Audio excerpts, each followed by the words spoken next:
que je siffle bien. Salut tout le monde, voilà, je vous présente Donkey Kong Country. Un jeu que j'espère la plupart d'entre vous connaissent, je pense que oui quand même. Bon, peut-être qu'il y a quelques ermites là-bas au fond, hein. Oui, je vous vois. Qui connaissent pas encore ce jeu, mais ça va pas durer.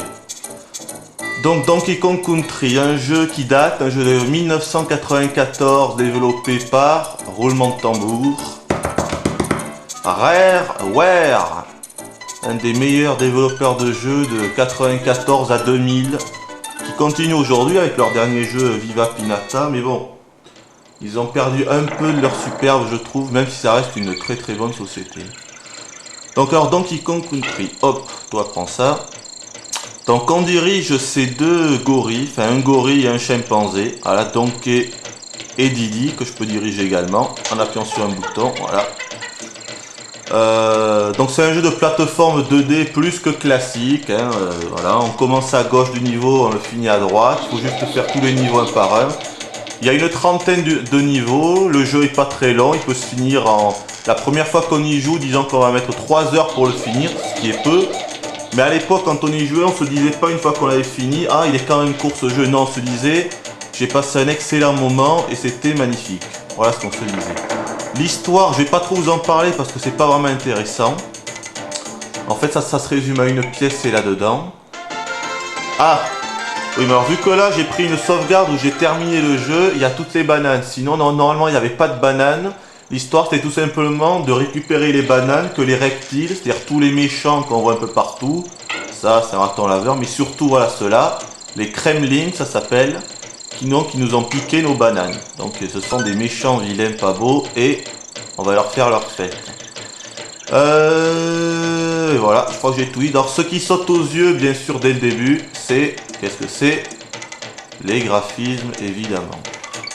Parce que les graphismes ont été bien sûr développés par Nintendo et Rareware en même temps. Et à l'époque, c'était une véritable claque, c'était du jamais vu. Puisque ça, comme vous voyez, c'est un espèce de rendu 3D. Bon, mais vraiment bien fait, quoi. Voilà, on croirait un jeu 3D qui a été fait en 2D. D'ailleurs, c'est le cas, puisque Rareware ont développé le jeu grâce à des ordinateurs très puissants, ça s'appelle des ordinateurs Silicon graphiques. Bon, j'en sais pas plus, hein. Je suis pas un professionnel. Et donc ils ont d'abord fait le jeu en 3D, même les personnages ils ont fait en 3D, et après ils ont incrusté dans un univers 2D pour que la Super NES, la Super Nintendo, vu qu'on est quand même sur la Super Nintendo, puisse faire tourner le jeu. Parce que la Super Nintendo et la 3D, c'est pas encore ça. Et voilà donc ce que ça donne, un rendu véritablement magnifique. Donc là, vous venez de voir, j'étais dans un passage secret, hein. Là, je prends Donkey parce que c'est gros bonhomme, il n'y a que Donkey qui peut les tuer, l'autre il est trop petit, il aurait rebondi dessus. Donc voilà, ben, le jeu c'est un peu toujours comme ça, hein. On passe les niveaux comme ça, de niveau en niveau. Il y a 6 mondes, donc là on est dans un monde.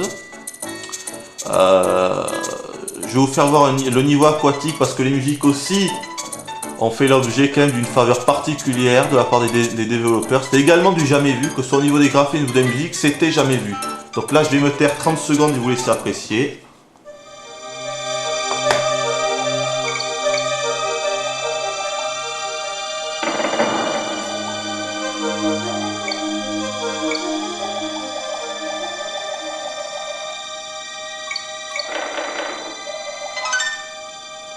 Ça c'est une lettre K. Il y a 4 lettres dans chaque niveau pour former le mot Kong. Et quand on arrive à former le mot Kong, on gagne une vie. Tout simplement. Il y a également pas mal de bananes que vous avez vu. Voilà, ça par exemple. Quand on a 100 bananes, vous voyez le rapport en haut à gauche, on a également une vie. Bon. Ça aussi c'est pas mal. C'est les petits animaux qu'on peut chevaucher durant l'aventure. Il y en a 4. Il y a lui, c'est un espadon, je connais plus leur nom, ça fait longtemps. Il y a une grenouille, il y a une autruche, et il y a... Qu'est-ce que c'est le dernier déjà? Un rhinocéros, voilà. C'est pas mal, ça donne un peu de piment au jeu, vu que le jeu est quand même assez linéaire dans son ensemble, hein, on fait un peu toujours la même chose. C'est pas aussi complet qu'un Mario par exemple, bien sûr. Mais bon, l'intérêt n'est pas là, j'arrive pas de me faire avoir. Voilà, l'intérêt n'est pas là, l'intérêt c'est vraiment les graphismes, le dépaysement, se faire plaisir, le fun. Voilà. C'est pas un jeu du tout aussi complet que Mario, ça n'a rien à voir. les deux jeux sont complémentaires, même si ce sont deux jeux de plateforme, ils sont totalement différents. Donc vous écoutez la musique, c'est quand même, la musique elle est, ça rigole pas. D'ailleurs à l'époque ils avaient même fait un CD, une OST, c'était assez rare à l'époque, et surtout pour les jeux de plateforme c'était très rare. Les jeux de rôle, les RPG au Japon ça commençait déjà à arriver, mais les jeux de plateforme, peut-être que c'est l'un des premiers jeux où ils ont carrément fait un CD pour les musiques. Donc c'est vous dire le travail qui a été fait à ce niveau-là. Qu'est-ce que je peux vous montrer? Vous voyez que la famille Kong elle est un peu partout. Donc ici, à sauvegarde, c'est là où on peut sauvegarder. Il y a une petite boutique comme ça dans chaque niveau, dans chaque monde. Dans chaque monde en fait il y a, bon voilà, il permet de sauvegarder. Vous voyez que là le jeu je l'ai fini au maximum à 101%, c'est le maximum. En fait dans le jeu il y a je crois 33 niveaux. Quand on finit les 33 niveaux, qu'on arrive à la fin du jeu, on est à 33% du jeu. Et chaque passage secret du jeu nous fait gagner 1%. Donc il y a, je sais pas, une soixantaine de passages secrets dans le jeu. Quand on les a tous trouvés, on finit à 100% et quand on tue le boss final, on arrive à 101%. Mais les boss justement c'est un des défauts du jeu, c'est les boss qui sont assez pitoyables. Là on va en voir un je crois, voilà.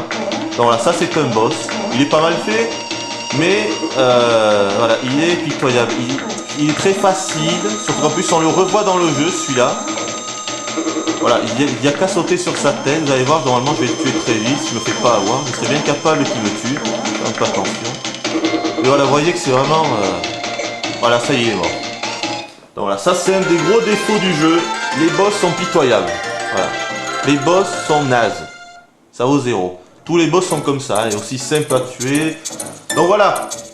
Là on est sur l'ère principale du jeu, là où on peut rentrer dans tous les mondes. Vous voyez qu'il y a 6 mondes.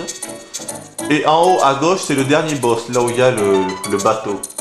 Donc où est-ce que je vais aller? Je crois que je peux vous montrer un peu. Voilà. Le niveau glaciaire, très bien foutu, très bien fait, très joli. C'est surtout les graphismes dans ce jeu qui sont exceptionnels. À l'époque c'était véritablement une révolution. Les tonneaux qui sont récurrents à la saga, il y en a dans tous les Donkey Kong. Vu qu'il y a 3 Donkey Kong qui sont sortis sur la Super NES. Donkey Kong 1. Bon, est-ce que je vais y arriver? Ok, d'accord. Voilà. Donc Donkey Kong Country 1, 2 et 3. Pour moi le 2 est largement plus réussi. D'ailleurs je pense que je vais faire un petit test du 2. Tellement il est... C'est le 1 puissance 2, le 2. Voilà. Et le Donkey Kong Country 3 il est moins bien. Je vous dirai pourquoi si j'ai le temps. Donc voilà, qu'est-ce que je peux vous dire? Oui, le jeu se finit assez rapidement, c'est sûr. On fait un peu toujours la même chose. C'est sûr, hein. Bon. Vous voyez que je fais un peu n'importe quoi. Ça fait longtemps que je n'ai pas joué. Qu'est-ce que je peux vous montrer? Là, il me semble qu'il y a que c'est un niveau avec... Ouais, voilà. C'est pas mal celui-là. C'est un niveau original. Il y en a peu. Donc, vous voyez que le perroquet en haut, il m'éclaire. Ça, je peux... Ça, c'est une difficulté en plus. Hop. Donc, je ne peux voir uniquement, bien sûr, que là où il m'éclaire. C'est bien fait.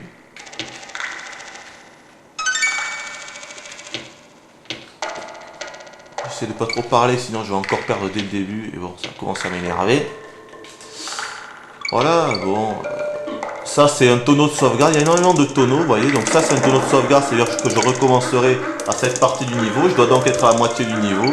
Ça, le tonneau DK, c'est un tonneau si je perds soit Donkey, soit Diddy se fait avoir. Il restera l'autre pour jouer. Donc vous voyez, là j'ai encore un tonneau. Je peux les prendre pour les balancer sur les ennemis. Si j'en trouve un, voilà, par exemple. Hop. Donc voilà. Oh, attention là. Ah, voilà, ça y est. Voilà. Vu que là j'ai fini les jeux en appuyant sur Start et Select, je peux revenir directement là. On va prendre Funky Kong si je le trouve. Ah ben voilà, il est là. Donc lui c'est un de mes potes. Il fait partie de la famille Kong. Il permet de voyager entre les niveaux assez vite. Il est dans tous les Donkey Kong Country aussi.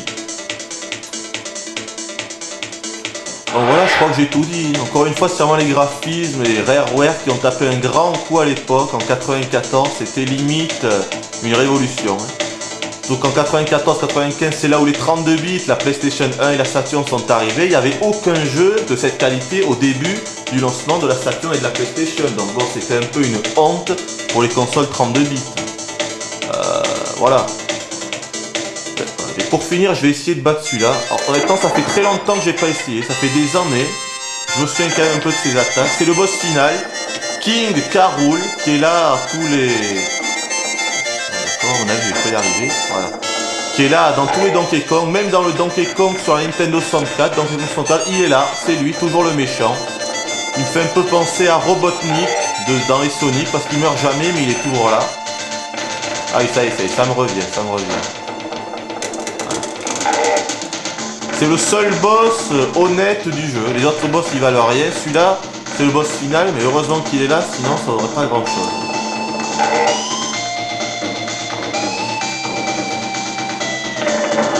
Qu'est-ce que je peux vous dire?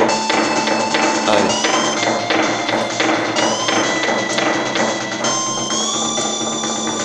Qu'est-ce que je peux dire d'autre? Non, mais bon, de toute façon, je pense que la plupart d'entre vous ont connu ce jeu. C'était surtout une petite JVTV rétro. Parce que bon, c'est que moi je l'adore, surtout le 2. J'ai fait une JVTV du 2 parce que le 2 il est énormissime. Le 2 est vraiment au-delà du 1, chose qui était quand même difficile à l'époque. Enfin, difficile de faire mieux que le 1. Déjà le 1 il est assez gargantuesque, alors le 2, faire mieux. Je vais peut-être réussir à le tuer finalement. Je vais peut-être réussir à l'avoir.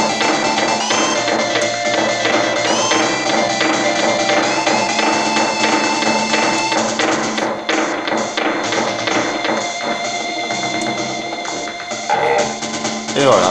Eh ben ça y est, je l'ai eu. Ah, il me semble qu'il va revivre là. Non? Ah ben non. Mais voilà, donc ça c'est la fin du jeu. Non, il va revivre, oui, ça y est, j'en sais. Vous voyez l'humour. Tous les noms sont décrits avec un K pour les Donkey Kong. Voilà. Un petit humour de rareware. Quoi, la fin. Ah, et donc là, le boss, je crois qu'il lui fait encore un coup. Je sais plus comment on le tue là. Voyons. Ah voilà, c'est ça, il va revivre, ouais. Ah oui, ça y est, ça me revient. Eh ben, je l'aurais pas eu. C'est ça, je me rappelais bien de ça. Ben voilà, je crois que j'ai tout dit sur de Donkey Kong Country, un jeu de plateforme 2D, le 94, par Rare, une révolution à l'époque, grâce à ses graphismes, il faut bien le dire. Hein. Sinon, il est bien moins complet qu'un Mario, vu qu'il est très linéaire. Il a deux défauts, être très linéaire, c'est que les niveaux, on fait un peu toujours la même chose, avec les tonneaux, tout ça. Et les boss qui sont totalement nazes, à part le dernier, celui que je viens de faire, qui est pas mal. Les autres, ils valent rien du tout.